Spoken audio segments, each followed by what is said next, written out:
Guys, Jonathan. We'll be on Davos, Switzerland. Appreciate the live report. Let's start with the basics. Good morning, New Hampshire. Good morning up into Maine. We have additional FM strength signal coverage up into Portland, Maine, where they need more good news talk. Governor Mills sounding the alarm on federal law enforcement possibly coming to Lewiston and Portland last week based on rumor.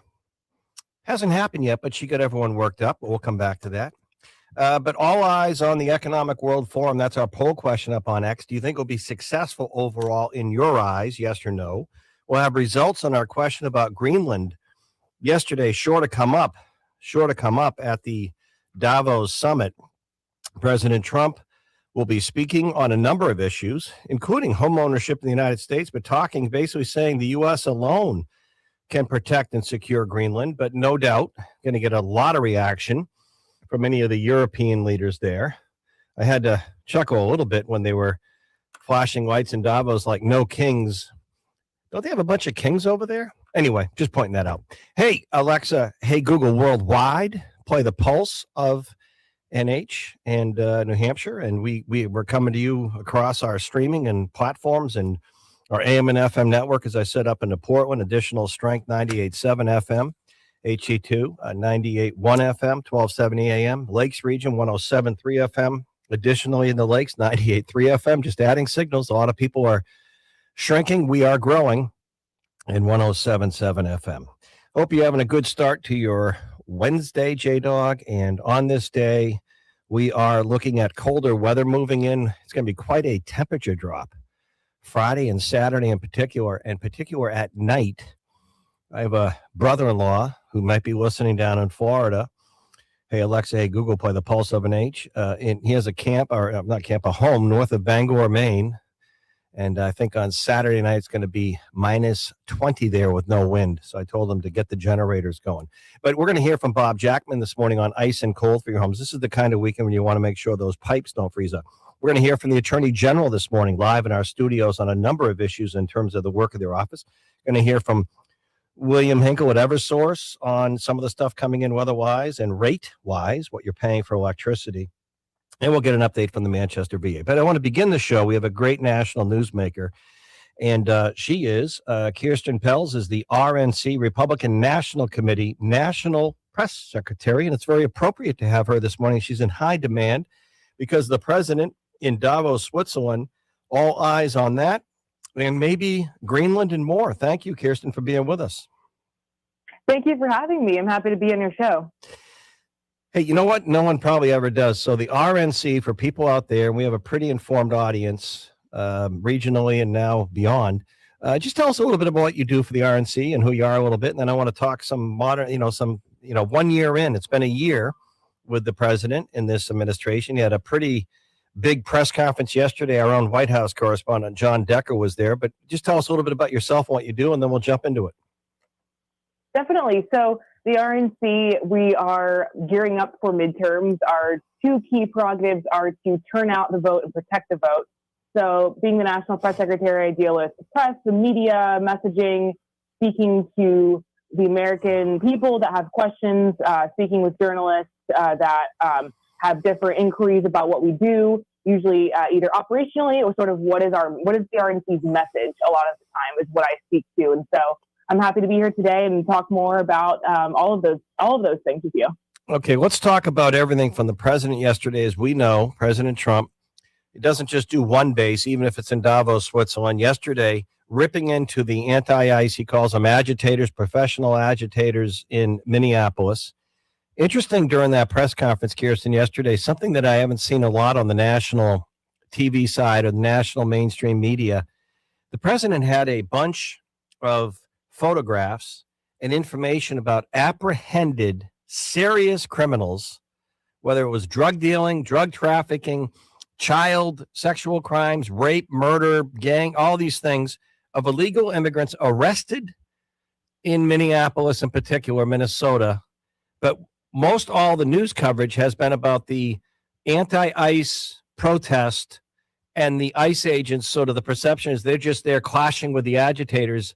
but no word on specifics on these and the rest. And the president, one by one yesterday, it was kind of an interesting moment. I didn't see that on ABC last night. I don't think I did. I might have missed it.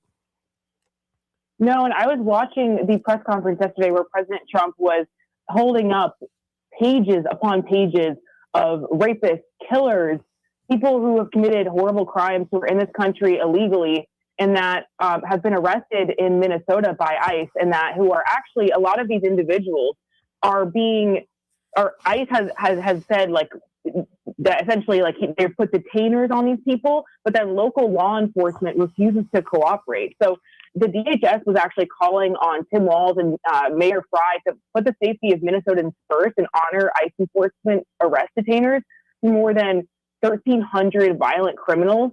But Governor Walz and his fellow sanctuary city politicians have been refusing to cooperate with ICE. They've actually released over 400 criminal illegal aliens back onto the streets of Minnesota because they are so radical far left.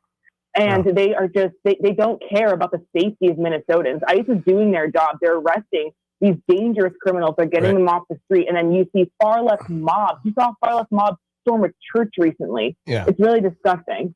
Kirsten, I want to ask you this. I mentioned yesterday, and I don't want to get into my take on the strategic military lane for Soviet nuclear subs in and around Greenland, that blind corridor airspace. I understand the strategic importance of Greenland, the Arctic Circle.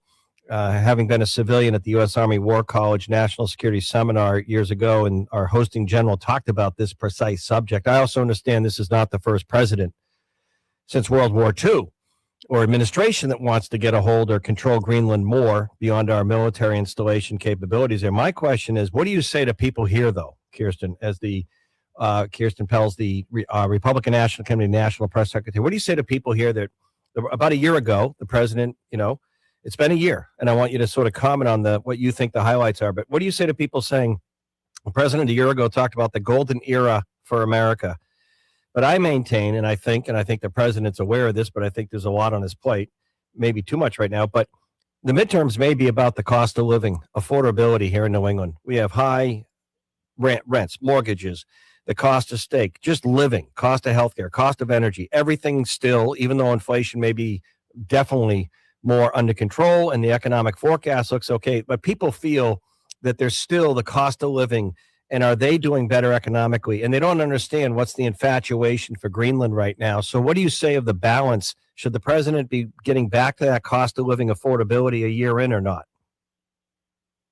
Sure. So first, let me just speak to what I've seen President Trump say.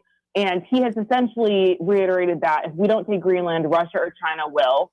He's not the first U.S. president to see the strategic logic of actually acquiring Greenland. He's actually spoken about this for a while, saying it's a national security priority of the United States. He's saying that essentially, we need to, for our national security, look at advancing American interests and essentially acquire Greenland because it benefits American citizens by essentially being a strategic point where it can protect our national security. So that being said, something that I've been talking about is the fact that President Trump is firing on all cylinders. He's able to walk and chew gum at the same time.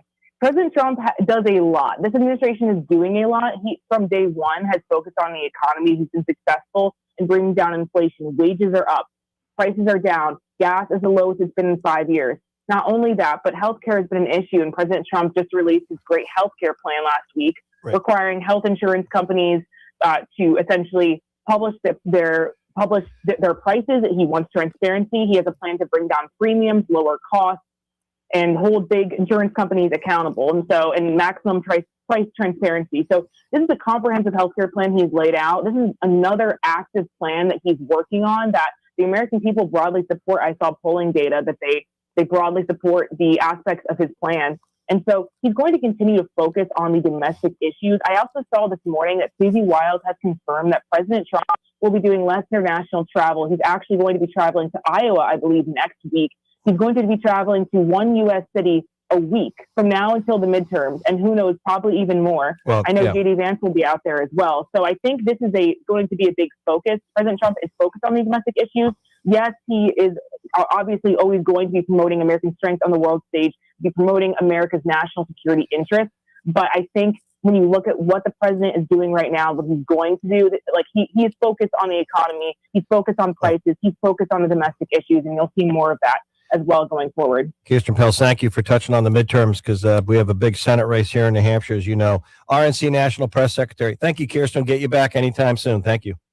Thank you for having me. All right, we come back. We're going to check in with William Henkel, Eversource, largest utility here in New Hampshire and New England. What's on the way for rates?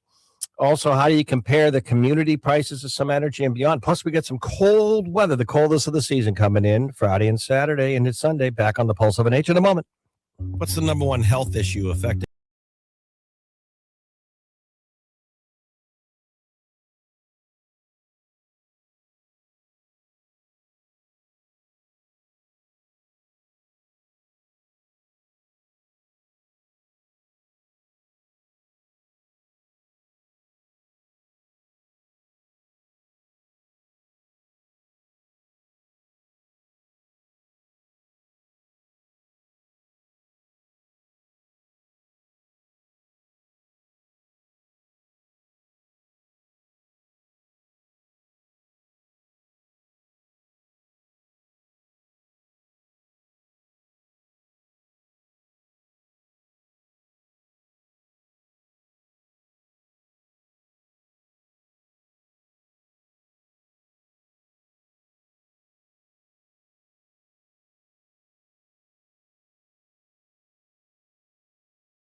William Henkel, he's really one of the main communicators and folks guiding efforts for Eversource in our region. And of course, here in New Hampshire. William, thanks for joining us. Good morning, New Hampshire, the Pulse of an H. Good morning, Jack. Thanks for having me. Well, a lot to talk about because not only is Mother Nature giving us a real winter, we have the coldest temperatures coming in. Frigid is an understatement, I guess, Saturday night and Friday night into Sunday, well into the negative.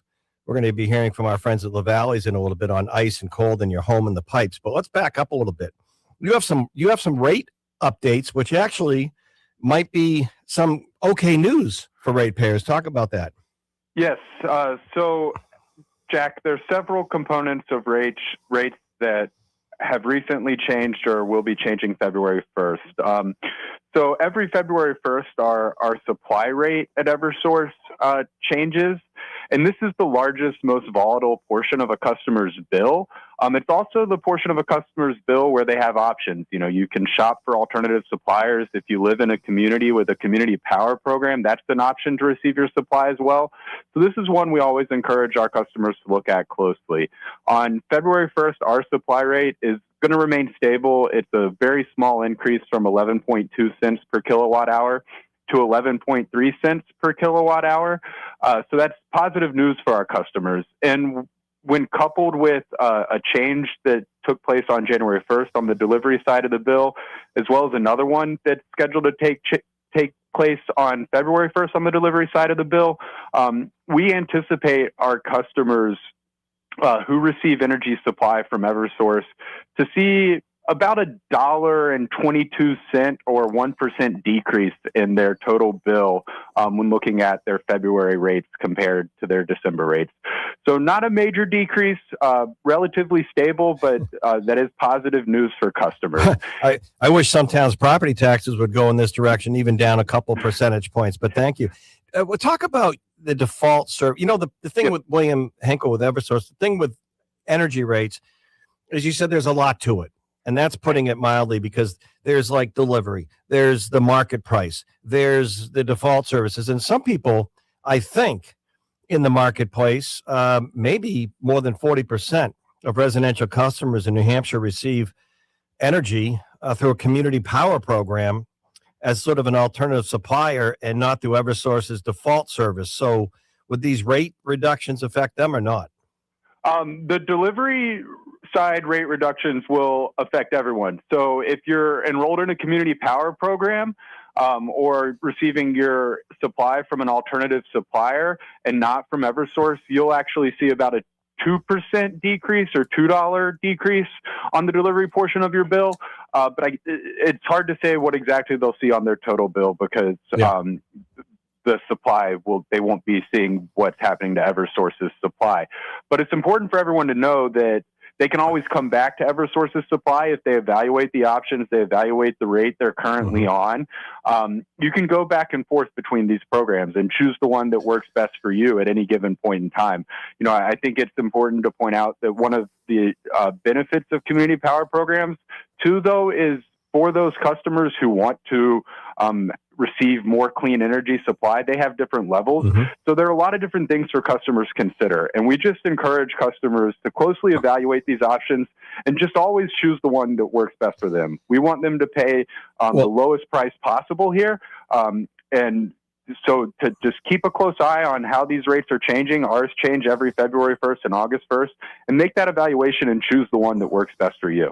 You know, there's some things that people are not aware of, including myself, till you put out a recent statement on some stuff, William Hinkle with Eversource. And one is, I talk a lot about the show about cost of living, cost of groceries, rent, mortgage, health cost, and certainly energy cost, not just this time of year, but, you know, it's a big part of one's life here in New England in terms of the monthly bills. But you have things like a discount rate or flexible payment plans, or billing plans, or even a new start program that can help income eligible customers, I'm reading here, reduce or eliminate outstanding balances in as little as 12 months. So what I'm saying is the idea of the big utility not working with people on income challenges, you do have programs available that they may not know about. Absolutely. So there are income eligible programs, but then as you referenced, there are certain things that are available to all customers. The flexible payment plans, we'll work one-on-one with our customers to help them pay down any overdue balance.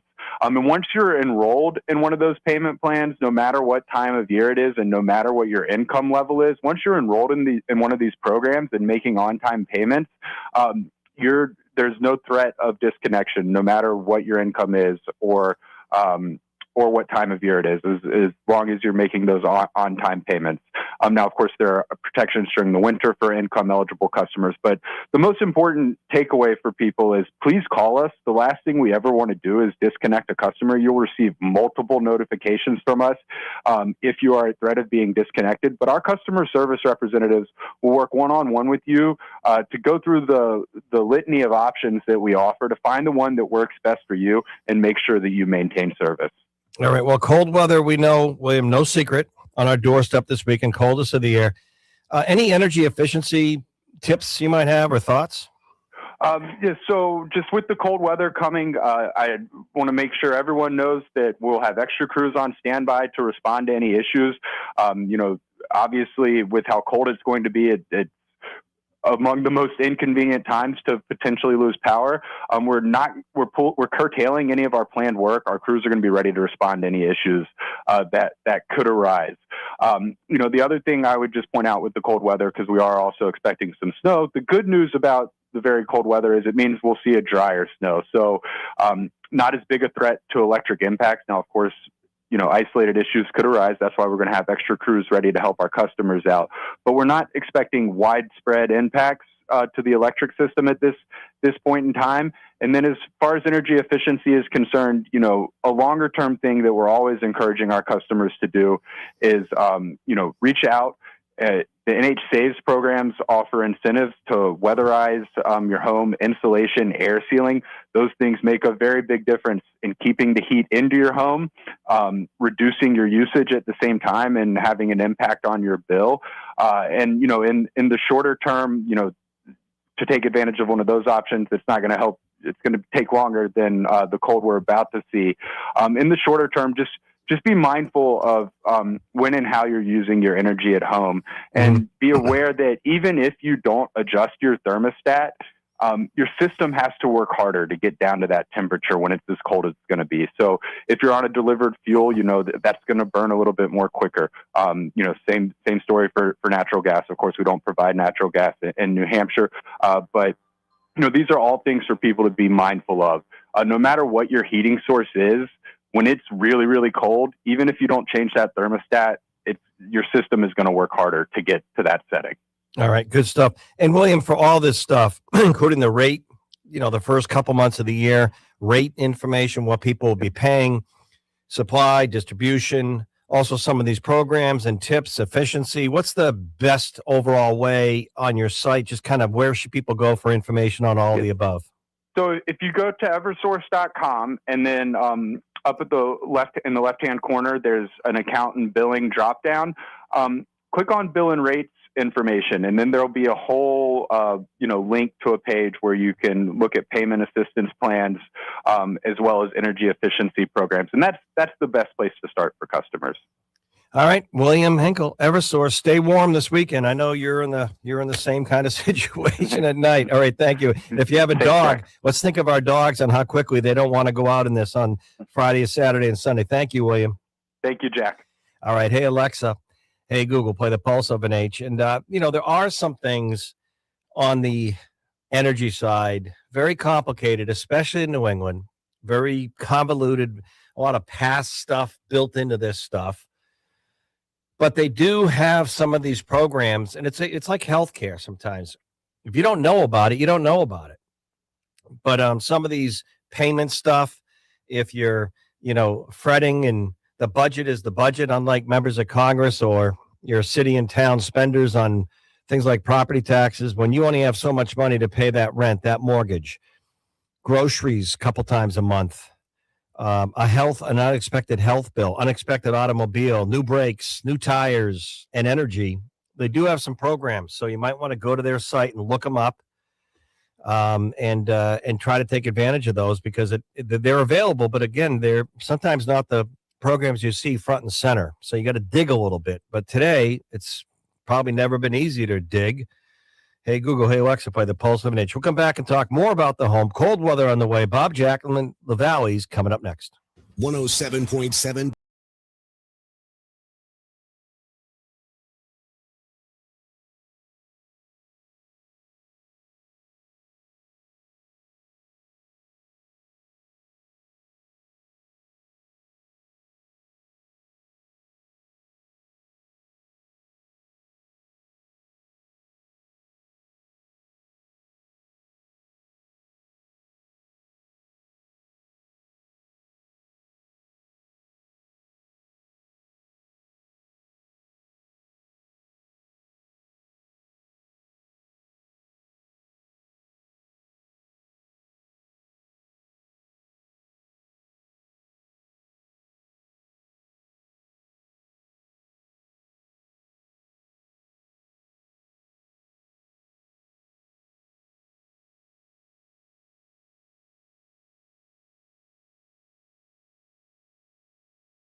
To catch up with you, our listeners. But we have great guests and contributors. Excuse me, and J Dog. I've said often on the show, I'd like to think that we're that good, almost like a commercial flight crew where we're planning everything. And sometimes the segments just flow. So having Talking Energy, Talking Cold Weather, it just kind of flows into Bob Jackman, LaValle Middleton Building Supply, talking about ice and cold on the home. We didn't really plan that back to back, but Bob, sometimes you get lucky. Good morning. Well, if you want to consider 0 degrees lucky, yeah. Well, cold weather that cold does funny things to a home, does it not? It sure does. And, really there's two things you got to concern yourself with. Number one is an increased roof load. In other words, how much snow is up there and what does snow actually weigh?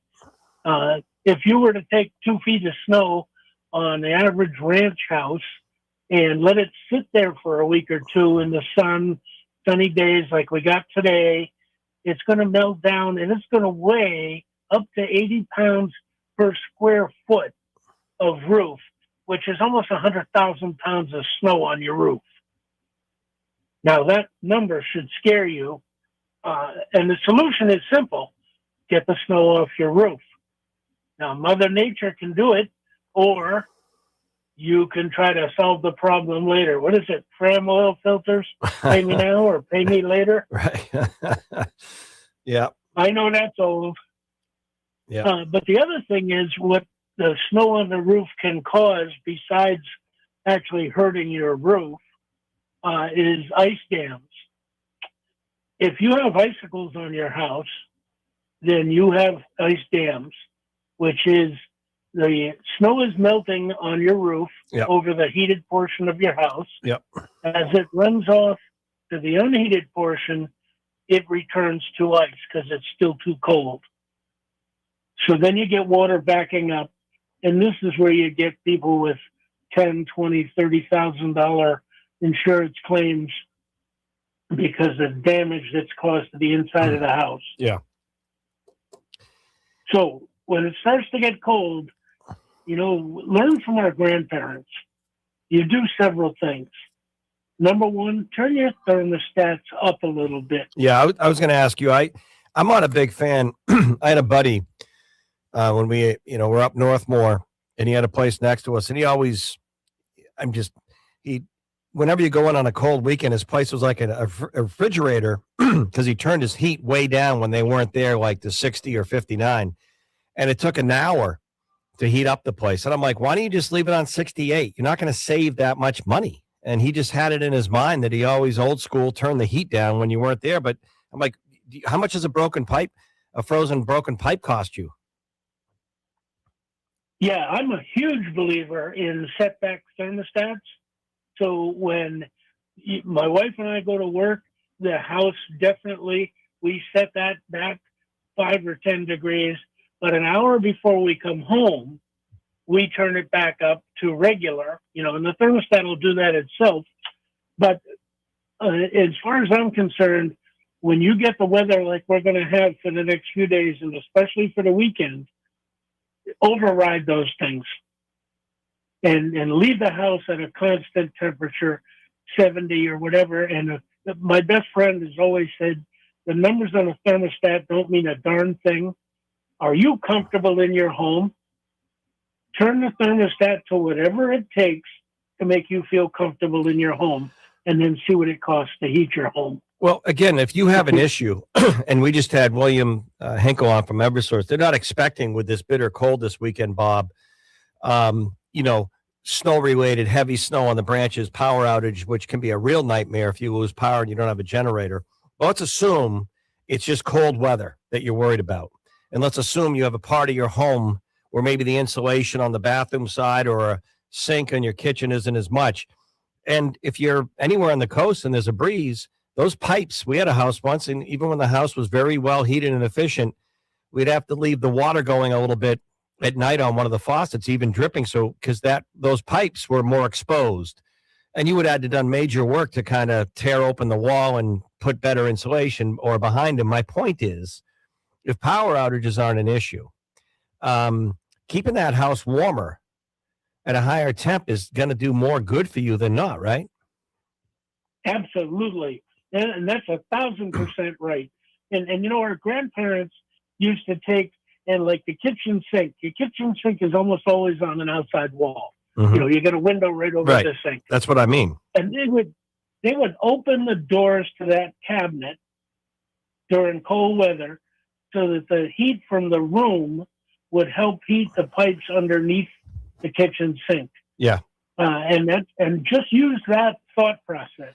If you got pipes near an outside wall, and especially if your home is more than 30 years old, and I just picked the number 30 randomly, but if you got pipes on an outside wall, make sure you're keeping that wall area warmer.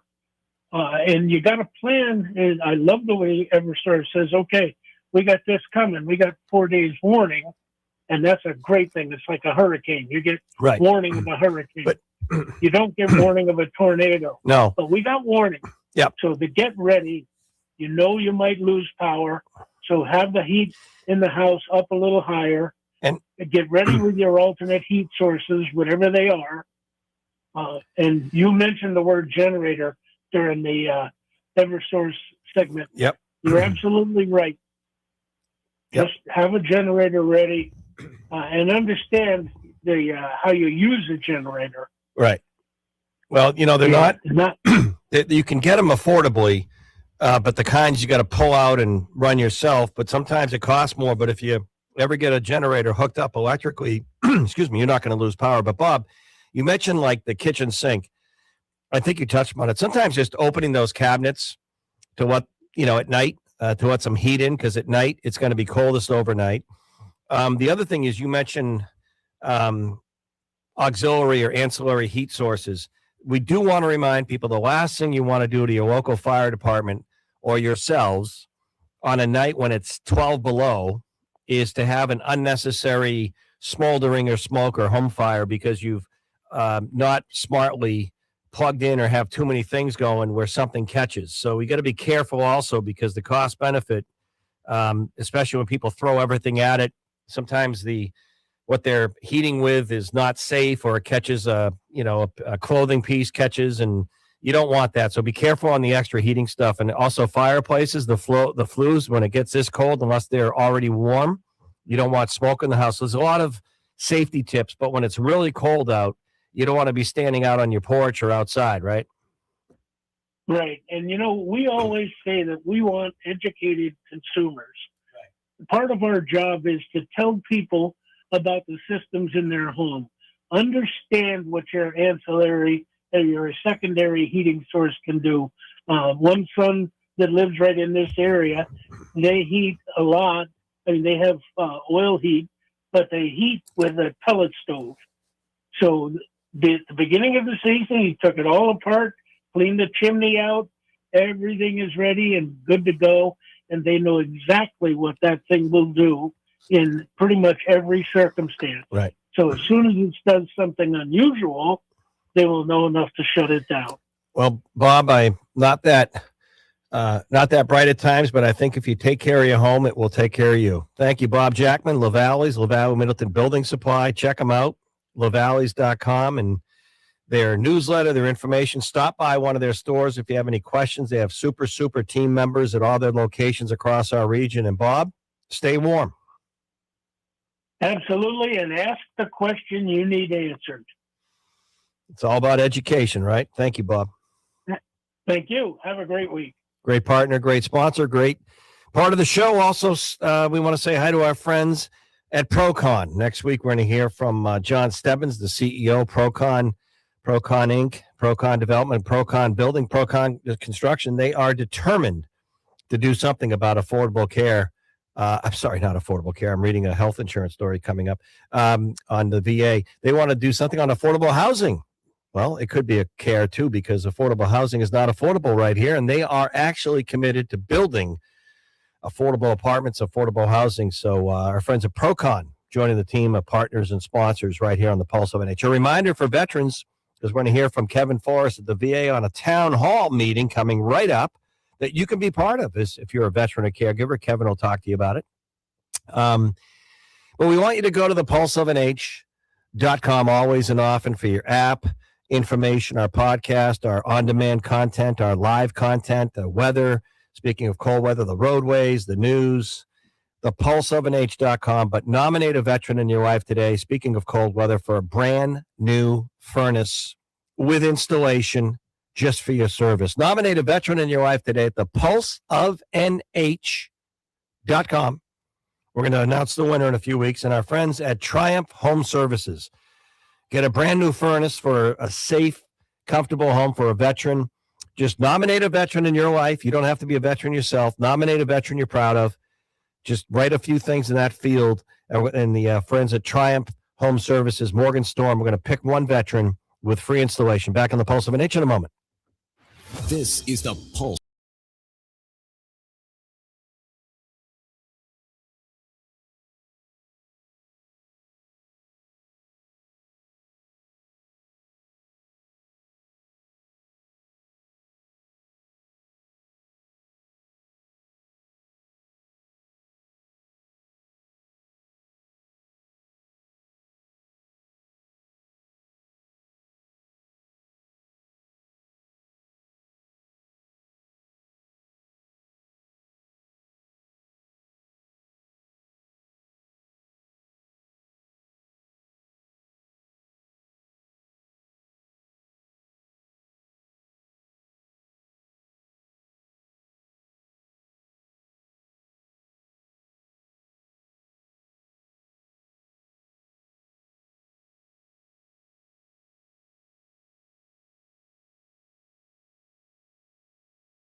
Station. The Pulse of NH Daily Poll is now live on X. Brought to you by alpinegold.com. Good morning, New Hampshire, live from the Outdoor Pride Studios. Now back to Jack Heath on the Pulse of New Hampshire. Pretty timely show this morning, J-Doc. We have a lot going on. I want to bring in Kevin Forrest. He's the director for the, well, they say the medical center, but really the VA here in New Hampshire, and great partner, great sponsor. And we try and educate, inform, and to make veterans aware, including our furnace giveaway, Honor a Hero. Go to thepulseofnh.com. But he also has one of his top assistants, and Mike Bolduck, who's I believe with the Red Cross, and we're talking about a veterans town hall coming up pretty quickly here. Take it away, Kevin.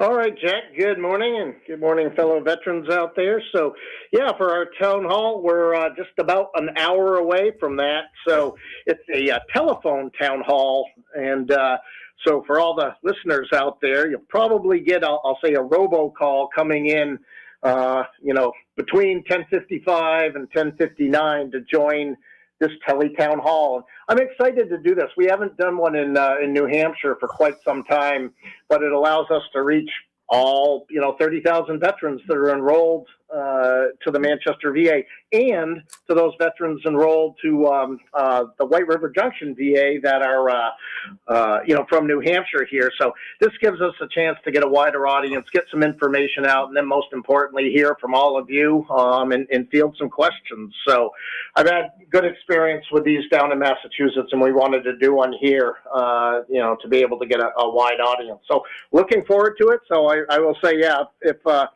everybody out there gets a call at 10:59 and you get a slight delay, don't hang up if you want to join the town hall there. So that's what we got going on for that, Jack.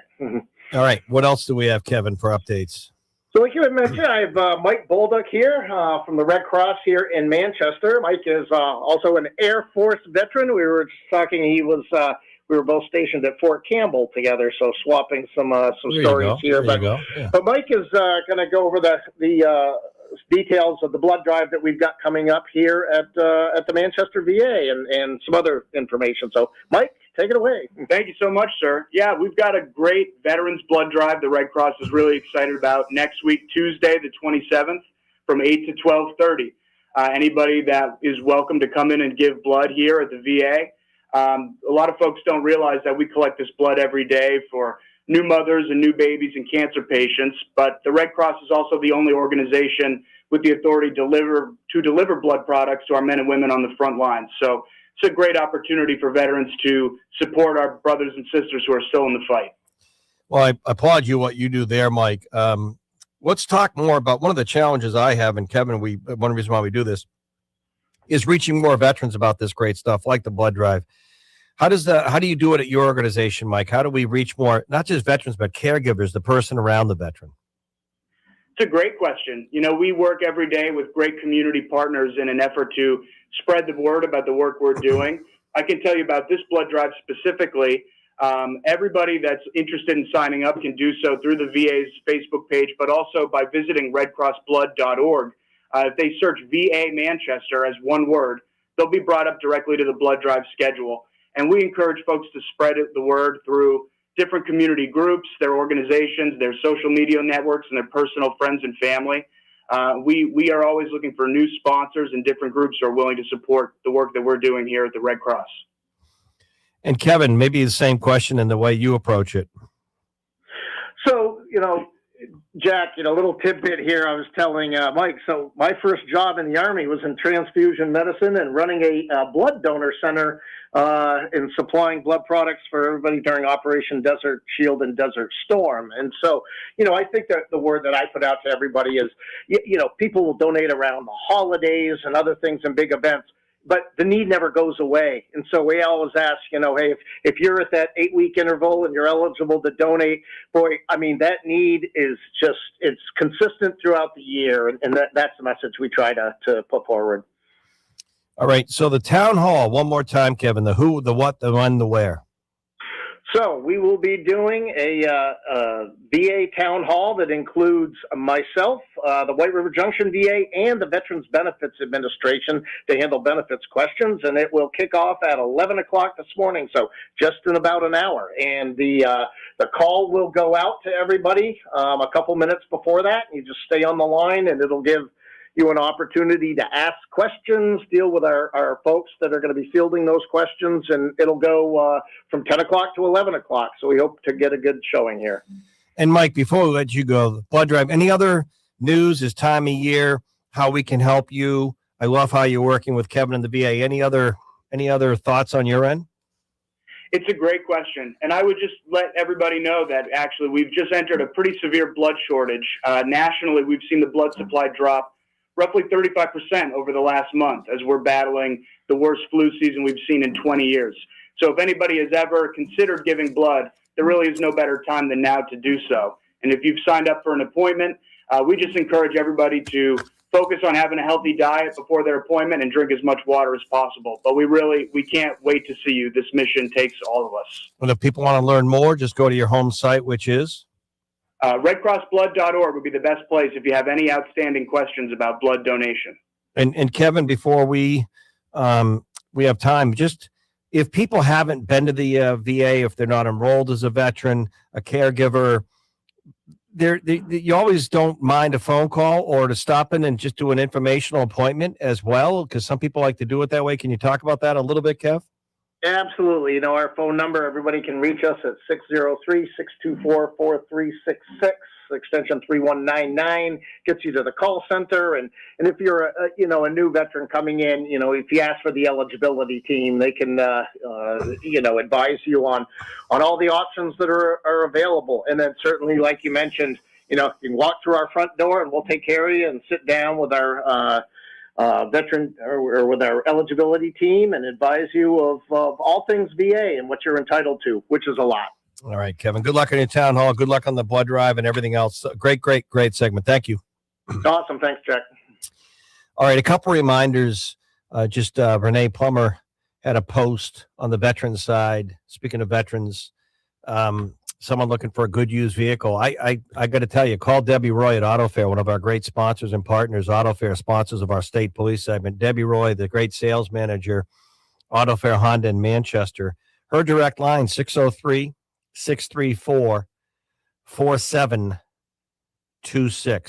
603-634-4726.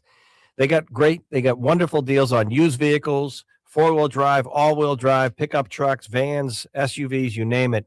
They also want your used vehicle, probably the best time to ever trade because they want and need used. But if you want to get a used vehicle around that $20,000 range, sounds like a lot of money. But if you haven't been car shopping or truck shopping or vehicle shopping lately, a new rig can be upwards of $60,000. So they have great used vehicles that are going to smell and look new, like when you leave that showroom. I love that smell of a new car at AutoFair Honda. But call Debbie and say Jack the Pulse, Jack Radio Show, Jack the Pulse, and take advantage of being a Pulse listener and get one of these used vehicles. 603-634-4726. They got a Chevy truck. I don't have the info in front of me, but I know it's a blue, metallic type blue. It's a custom Chevy, and they got a Honda Ridgeline right now, all in that $20,000 or less. Call Debbie. Also nominate a veteran, the Pulse of an H, for a new furnace and installation. Thanks to our friends at Triumph Home Services. We're going to announce the winner in a few weeks. Speaking of cold weather, thepulseofanh.com. Nominate a veteran, honor a hero, get a brand new furnace to stay warm and installation. Back on the Pulse, the Attorney General of the state coming up next.